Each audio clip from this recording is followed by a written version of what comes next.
Well, I'm super excited about this episode of TV Time. With me, I have junior Maceo Jack from our men's basketball team. Maceo, thanks for joining me today. Of course, thanks for having me. It's incredible. We're sitting down by the Martin Luther King Jr. Memorial. It's a perfect day. We actually have a warm day here in February, so I'm glad we could be down here. Listen, you know, when I was looking at, I was doing a little research for this episode, and I was looking at your background and recognized, obviously, your mom's career has taken your family to multiple different stops. So you grew up in a lot of different states, around a lot of different college campuses. Can you share with our listeners how that impacted you and maybe how that shaped you? It's definitely given me a broad, it's given me different viewpoints on the world and how people work and stuff like that, because I've been in many different communities. So started off at Syracuse, that's where I was born. My mom was there as an assistant coach, or GA. And then we went to Boston College, and then Hofstra, Michigan State, Indiana, then we're at Buffalo. So I mean, we've been around to a lot of different states, mostly in the Northeast region, but it's definitely met a lot of people along the way. You learn a lot of different things. So it's been a pretty good journey so far. I love it. Yeah. I love that. And you know, what I also love is, obviously you're a super well accomplished basketball player, but you were also a terrific volleyball player, and you were sharing with me on our travels down here that you played baseball and football as well. How did playing multiple sports and excelling in multiple sports help you develop into who you are today?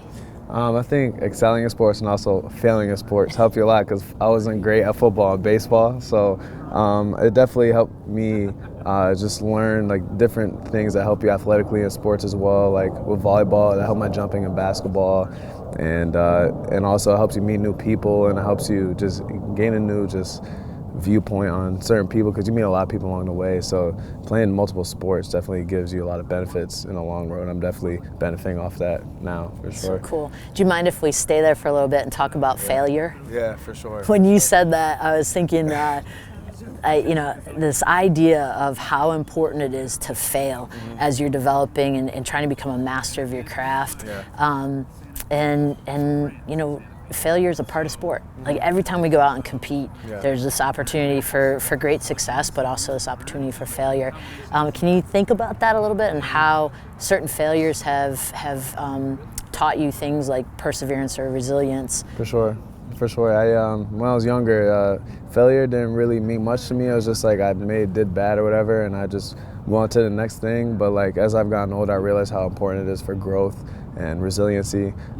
So my career here at GW, I've been through a lot of ups and downs as far as my freshman year. I come in and I don't play as much as I thought. I mean, I had a good high school and prep school career, and I came here and I'm on the bench, and I'm just like, what's happening? I don't know what's going on. I work out a lot. I put in a lot of time into this, and I realized that there's going to be more than surface value when it comes to sports and life. You got to go through some things, figure some things out, and then it may work, it may not, but as long as you put in that effort to find out the different levels that you could get to in order to reach the success you want, then it's more worth it, because you realize you put everything you could into it.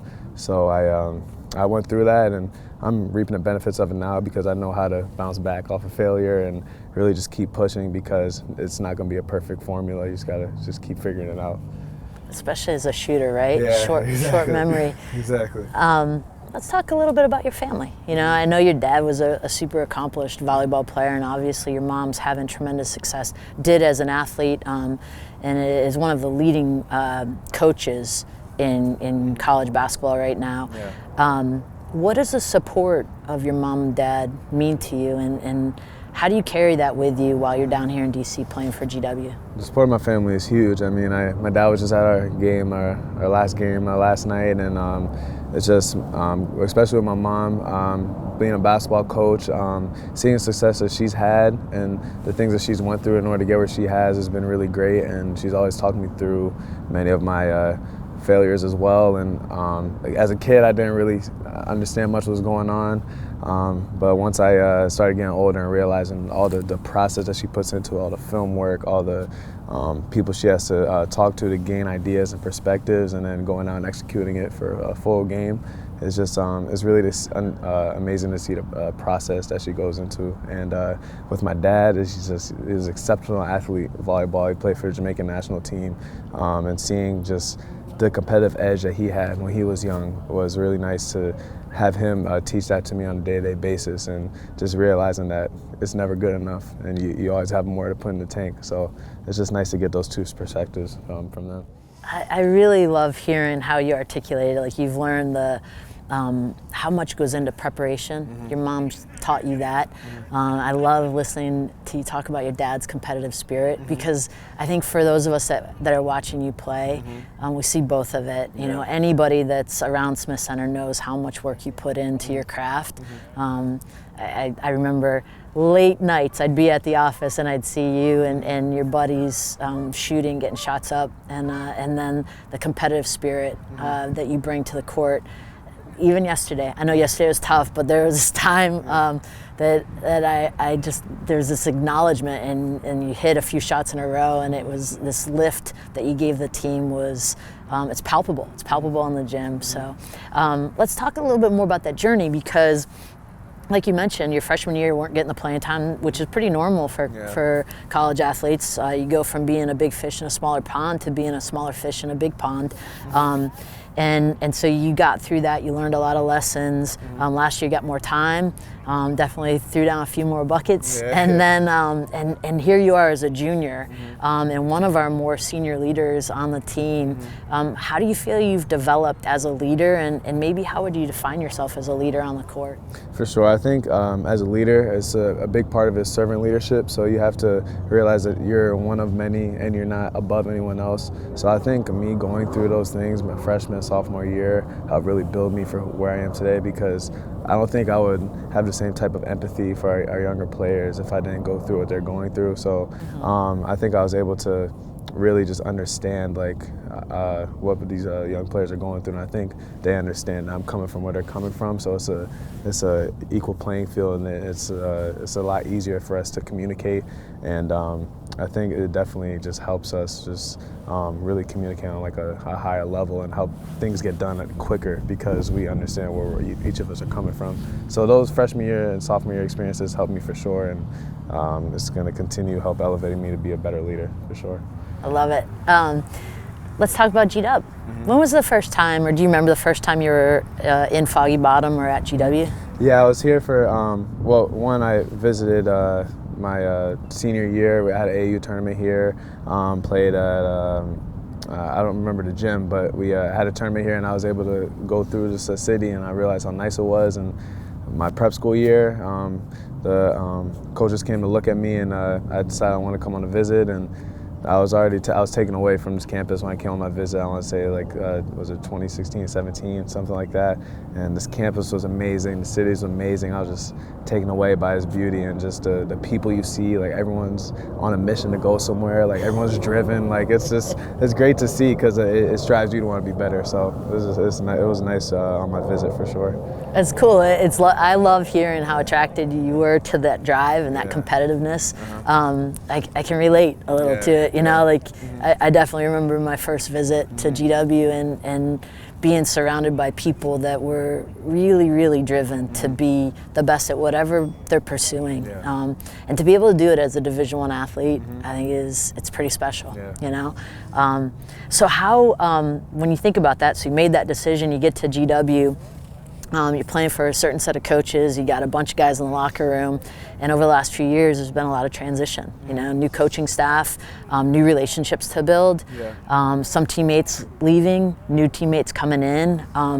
How are those life lessons, and what do you think you've learned through that process? I've learned a lot. I've learned that going through certain things, it's not going to be perfect, and it's not going to be exactly what you think will happen. So you just got to be able to take the nicks and bruises you get along the way and just keep pushing, because if you remember why you do something, or remember why you play a sport, whatever it might be, that'll propel you through anything that life could throw at you. So I just, my parents helped me a lot with that. It helps me a lot with faith. There's something I know you want to talk about, and I could kind of go into that.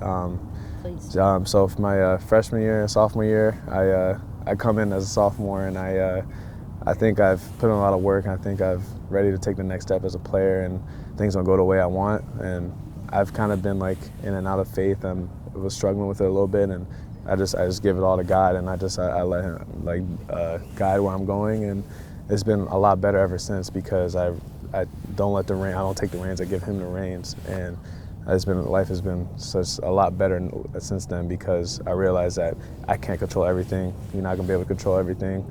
If you control, you can control. Life will be a lot smoother because you realize you're putting everything, your best foot forward. So I think faith has helped a lot with that question, with everything, a lot of moving parts around me, and also with my my personal growth as a human and as a player, for sure. So cool. How do you share your faith with your teammates? I share at different levels. I mean, some of us are religious, some are not. I don't try to force it at all, but one thing I share with them as a leader is that no matter what might be happening, we gotta put our faith into something. No matter faith in our ability, faith in just our ability to grow, whatever it might be. I just try my best to give that to them as far as I don't know what religion you might be, what religion you are, but I just know that if you give your faith to something and you just believe in that wholeheartedly, and that's something Coach Christian does as well, is just make us all believe that we're meant for something greater. So as long as we push that forward, anything will be possible. So it's beautiful. You know, meant for something bigger. Yeah. When you think about, you got a lot of season left this year. And then you've got obviously your senior year, and then you've got your career after GW. What are some of the things you have your sights set on? Definitely got to finish this year out because we have a lot of basketball to play, and sure do. Yeah, we got a lot of stuff to figure out. But just want to finish this year out as best as we can. And senior year, I definitely is a lot of improvements I want to make, and I want to definitely have the best senior year possible for sure. And then after basketball, after my senior year, I definitely want to play professionally, whether that's the NBA or overseas. I don't know where yet, but I definitely want to play professionally because that's something I've had my sights set on since I was a kid and when I started playing the sport. So that's definitely what I want to do. And then after that, I'm a poli-sci major, so I kind of want to get into something with policy. I don't know what it is yet, but that's something I've wanted to get into. And also, far left, I'm into storytelling. I love just ideas of creating stories and reading stories. So maybe when I'm done with my real job, I might write a book or movie something. But that's something I've always been really interested in. I take classes for creative writing and that's so cool. Stuff. Yeah. Maceo, so have you written anything yet? I've written short stories, cool. But I haven't written any books or anything because that's maybe senior year, my thesis or something like that. But I just love the idea of just being able to tell someone's story because there's so many things that could go into it, and the type of creative potential that it has. You could really dive into many different genres and subjects, and it's something I've been fascinated with for a while. I didn't know that about you, and I love learning that about you. Do you have a favorite author? I loved a lot of Stephen King. A lot of his stuff, but I don't have a favorite author per se. The most of the inspiration I get from storytelling comes from movies. So I've watched a lot of Martin Scorsese stuff. I was into a lot of those mob movies, Christopher Nolan, his movies with Batman and stuff. So all that type of stuff intrigues me for sure. I want to talk a little bit more about Washington, D.C. I know you've had 3 years almost of exploring it, taking in the sights. We're sitting here, like I said, at Martin Luther King Jr. Memorial, right across the street, really, from the Lincoln Memorial, across the Tidal Basin from the Jefferson. Do you have a place in D.C. that you love to go to, a favorite monument, museum? We were talking about it earlier, but the African American Museum is definitely probably one of the most breathtaking places I've been on DC ever since it was put in.